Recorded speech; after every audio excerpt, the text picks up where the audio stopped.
Next, we're going to go to the advanced topics section, where we're going to mainly briefly discuss about a security architecture. Then we're going to go to also briefly discuss about the components of that security architecture, and pretty much that's going to be it for the class.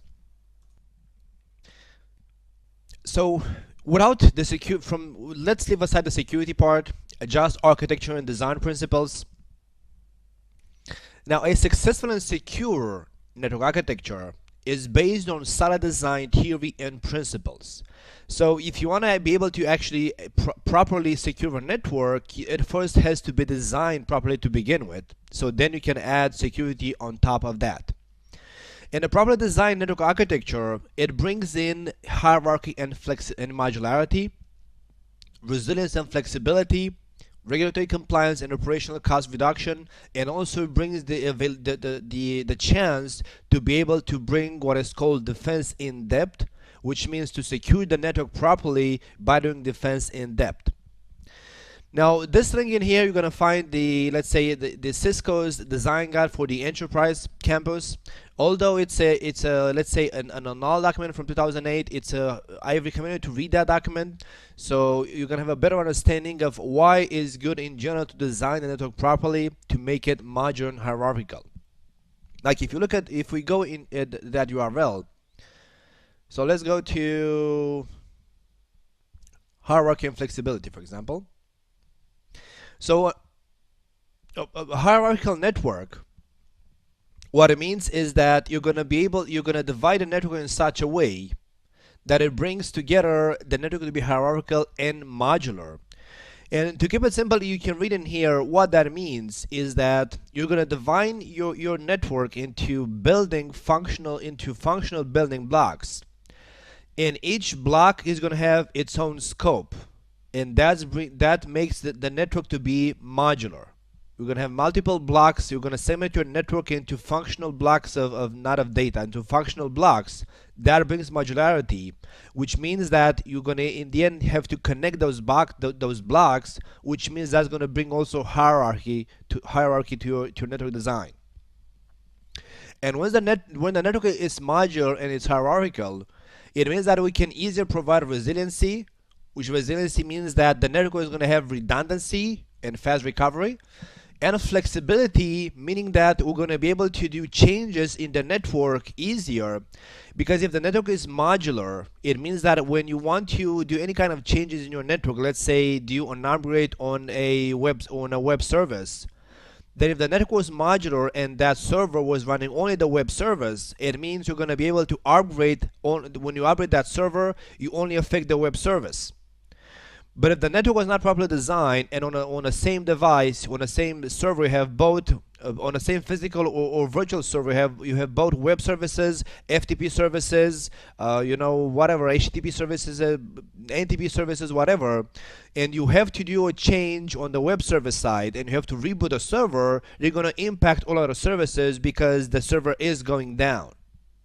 So that's what flexibility also means, which is also added. So the main thing is that the network has to be modular, which that brings hierarchy to the network. It also brings resiliency, easier for you to design a network to recover fast enough with redundant links and redundant protocols, and also brings flexibility because any changes being done in the network are going to be easier to perform, because first of all, you only affect one service, and also if you, for example, do a mistake and you do an error and you bring that service down, that only that service is affected, not other services, because you had only one service running on a server where you were doing maintenance. Now, those modules, so regular network architecture modules, while each network has its own specifics, so you're not going to be able to design a network 100% based on a design guide. So because each network, each enterprise has its own specifics, its own requirements, its own, let's say, supported protocols, its own supported vendors, but still it can be divided into the same main functional blocks. It's going to be the enterprise campus, the enterprise edge, the service provider edge, and the remote module. What that means is that, for example, So the enterprise campus module, it is going to contain your campus, which means your set of users from the main headquarters users, and the data center. So this is the data center and this is the users. That's the enterprise campus in there. Then the enterprise edge is going to contain different sub-modules. So the enterprise campus has two main modules, the users and the data center. Enterprise edge has multiple sub-modules. It's going to have the e-commerce module, which means that's going to be where you're gonna publish your web resources, your FTP resources, your publicly available, let's say, services to the internet. Then the internet connectivity, because you can have multiple, of course, ISPs, multiple connections. Then the remote access and VPN module, which controls site-to-site and remote access VPNs. And the WAN site-to-site VPNs, which means this is going to be the module for site-to-site VPNs with remote branches of your company. Then the SP edge, we're going to have another set of devices in there. How do you connect to the to each ISP? ISP A may be an internet ISP. ISP B is going to be likewise the second internet provider. Then PSTN, if still that's used. And then of course the WAN connection, which is going to be frame rate ATM or any kind of nowadays MPLS VPNs technology or any kind of layer 2 layer 3 VPN technology to connect your headquarters WAN to remote branches.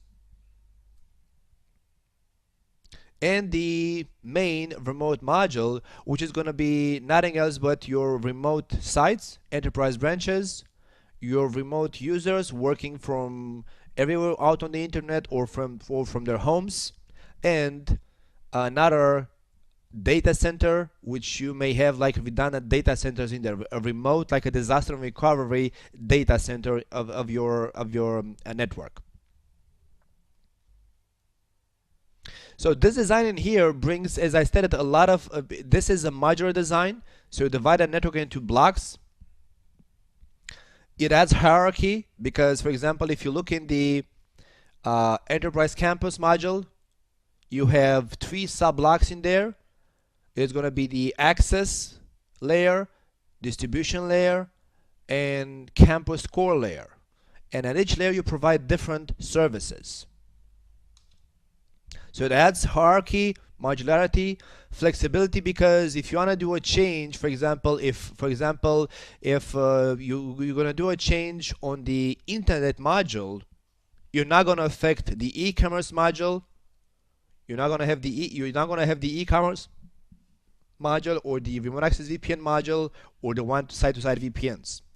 So it brings in flexibility and of course resilience, because as you can see, I connect those modules redundantly in there, usually in between. I have redundancy between the modules.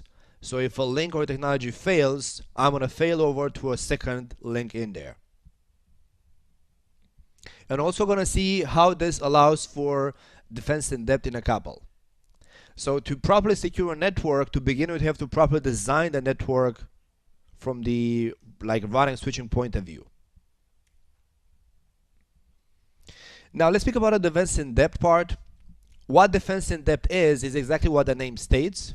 We want to defend the network in depth, which means this requires the, let's say, not configuration, but this requires adding multiple layers of security, each with a specific goal. And now, because from the security point of view, security means that you look at the network as a whole, to all of the assets, all of the components of the network. And each of those components is going to have a different set of, let's say, vulnerabilities or attacks that are possible. And for that reason, each of those modules has to be secured with different technologies. So mainly that means that we have to provide network security level security, content application level security, endpoint security, and then monitoring. So we're gonna see in a couple of what exactly each of those let's say naming conventions mean. But network security means securing the network infrastructure mainly, like router switches, firewalls. Then content application security means securing what goes in and out from the network, like application wise. Then endpoint security means protect the endpoints, and pretty much you're done. So you have some security technologies to secure the network components, then the endpoints, the other components of the network. Then what do those users and router switches speak back and forth in between and with the internet, which is going to be the content and application security. And then of course from a security point of view, you have to always monitor and detect attacks, prevent attacks, and stop attacks. So that's the last part, which is the infrastructure telemetry and monitoring. So that's the defense in depth concept. You divide the network from the security point of view into those four sections, and you apply different security tools and technologies to provide an end-to-end and in-depth security in your network. Now, following that defense in depth, while like a couple of years ago, everybody, like all security, like all vendors in the security world, were saying, okay, we provide both detective and preventive, let's say, technologies to secure your network. Nowadays, pretty much everybody agrees, not that this was different back in the days, just that it was not publicly admitted, but that nowadays we have to admit that sooner or later, if somebody wants to do harm to your enterprise, they're going to be able to attack you successfully. So it's like, since forever we knew that there is no 100% ever security, there's not even few companies reach maybe 80% level security, because the additional 20% requires too much money and resources involved to fill that gap. So like, since forever we knew that there is no such thing as being 100% secure, but the concept was different back in the days. Like, vendors were saying we have preventive and detective tools to secure a network. But nowadays, given the explosion of malware, the so many types of attacks which are available out there, the rapid transition and the speed of malware development, which is nowadays, it's pretty much we have to accept that if somebody wants to again attack you, they're going to succeed sooner or later. So what that means is that nowadays, following those modules, network security, like infrastructure, content application, endpoint, and then monitoring, we have to be able to secure those modules in all three phases of an attack.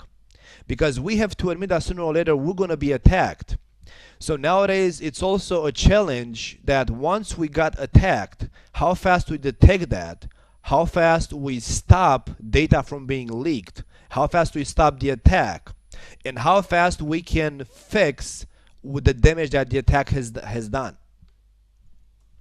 So if you look at that document there, which is a Cisco document, so they say that it's time for a new security model, right? Because we have to admit that we're going to be attacked successfully.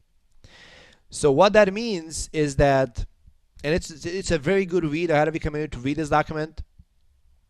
But they speak in general. Like, for example, there's also this phrase in here which is, so 100% of companies surveyed by Cisco have connections to domains that are known malware threat sites. So you can imagine what that means. So now the challenge, like when we design a security for a network, we have to implement tools that to cover the same modules as we did back in the days. But now not only tools to prevent attacks, so the before phase, or tools to detect attacks, the during phase, but most importantly, we need tools and technologies that after an attack has happened, to quickly identify that we have been attacked, stop the attack, stop data from being leaked, and do remediation, which means to fix the damage that the attack has done. And this is those three phases in there. And as you can see, we need to cover all of those phases from both the network security point of view, the endpoint point of view, the content application point of view, where endpoint means now both mobile and virtual and endpoint. So both from the network point of view, from the endpoint point of view, from the application point of view, of course cloud being another component nowadays, and we have to do that not point in time, but constantly, continuously. We have to always be in this loop in here and close the loop, and always constantly have prevention tools before the attack, detection tools during the attack, and tools to remediate after the attack, to contain the damage, fix it, repair it, and stop data from being leaked. Now let's look a bit more into those modules. So from the network security point of view, it means we're going to have in place in general firewalls, and of course ideally next generation firewalls. And we're going to have in there also infrastructure protection and identity management. Because network security, first of all, means to secure the infrastructure, which means make sure that nobody gets unauthorized access to network devices. Like, perform TACACS authentication, authorization, accounting to manage devices. Make sure that they are manageable only from specific places in the network. So secure the infrastructure, secure the control plane of the devices, and secure the management plane of the devices. Because if somebody gets unauthorized access to your routers and switches or firewalls, then security is gone completely. So you have to make sure that the infrastructure is being protected. Then we're going to have firewalls in the network to control traffic moving back and forward from the users to the internet, and from the internet to the users, and from the users to the data center, and backwards as well. And we need next generation firewalls. And then something very important, which is identity management. Identity management is going to be used, as we're going to see, to authenticate, authorize all network access of any endpoint connected to the network. So we need technology which is identity management, so that each terminal connected to the network, if it's a user, a personal computer, a mobile phone, a tablet, a printer, a voice phone, a video conference system, doesn't matter. Whatever gets connected to the network has to be authenticated and authorized accordingly to perform only specific actions.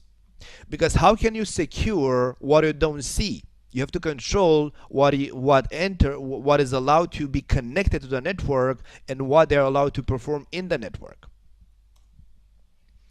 Then we have the content and application security, which this means that we have to do inspections for the content at the application layer. We have to nowadays be able to, so it's no longer for a long time ago, it's no longer enough to just have a regular firewall in the network. So to just allow TCP port 80 traffic out on the internet. Now we have to look on that TCP port 80 traffic, which should be web traffic, to see if it's actually web traffic, or if it's somebody tries to tunnel an SSH application through the TCP port 80. So that's why nowadays whatever moves out of the network to the internet, and whatever comes from the internet in your network, which is nothing else but in general web and mail traffic mostly, and then whatever other applications the users are allowed to use in the network and out on the internet, like FTP or voice applications or video applications, all of them have to be inspected at the application layer, because nowadays we need to fix the application layer as well, control the application layer and control what moves back and forward. And we have to make sure that what's contained, like in an email or in a web session, it is not malicious. So for that reason, we're going to speak in more details about the web and email security protections, advanced malware protection, NG firewall, and intrusion prevention systems. All of them are going to have a different scope to do application layer inspections and secure and control the traffic flow from the network and to the network. And of course, we need to again monitor. So we need to make sure that our policies which have been configured in a network are not violated by users. And we need to make sure that if an attack has happened, we need to be notified.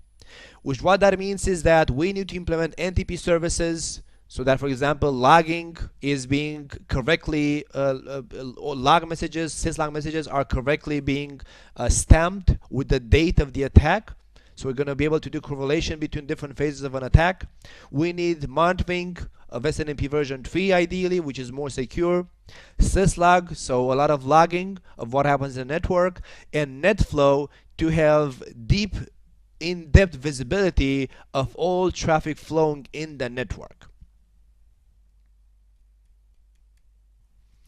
And for that reason, to follow up on that approach, Cisco has come up with the SAFE method, because each network module has its own set of specific attacks it is vulnerable to. Cisco came up with the security architecture for enterprise, which is the SAFE, how Cisco calls it SAFE, which they give you a detailed guideline in there of how should you secure each module, because each of those network modules is susceptible to different attacks, right? So to give you an example, like a router, it's not susceptible to a malware attack via web if it doesn't run the web service, right? So a router is vulnerable to unauthorized access to the router in order to manage the router, or is vulnerable to control plane attacks like sending a lot of broadcast traffic to the router to kill the CPU. While the users, the endpoints, are vulnerable against different attacks, mostly against application layer attacks. So based on what you want to protect, you have different let's say assets you want to protect have different vulnerabilities they are open to. It means you have different tools to prevent, detect, and also remediate after an attack has happened on those places in the network. Like for example, if we look at that SAFE design in their zone. So this is the main URL, which you have in here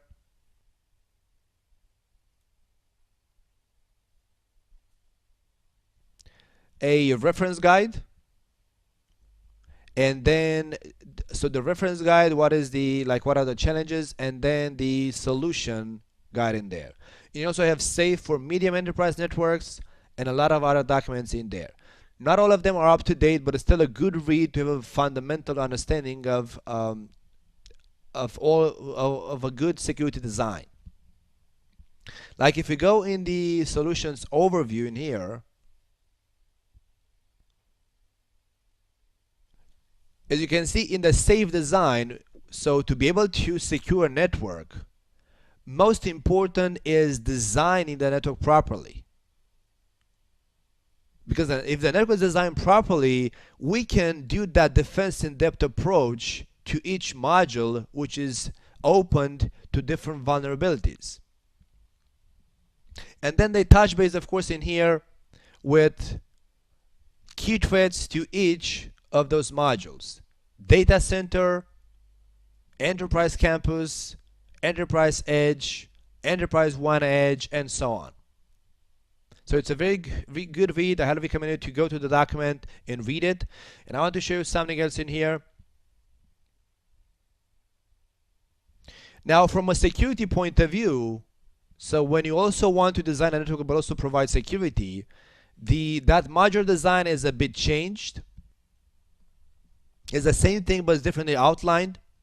So we still see the branch module, the third-party module, the teleworker module. That's going to be the WAN side.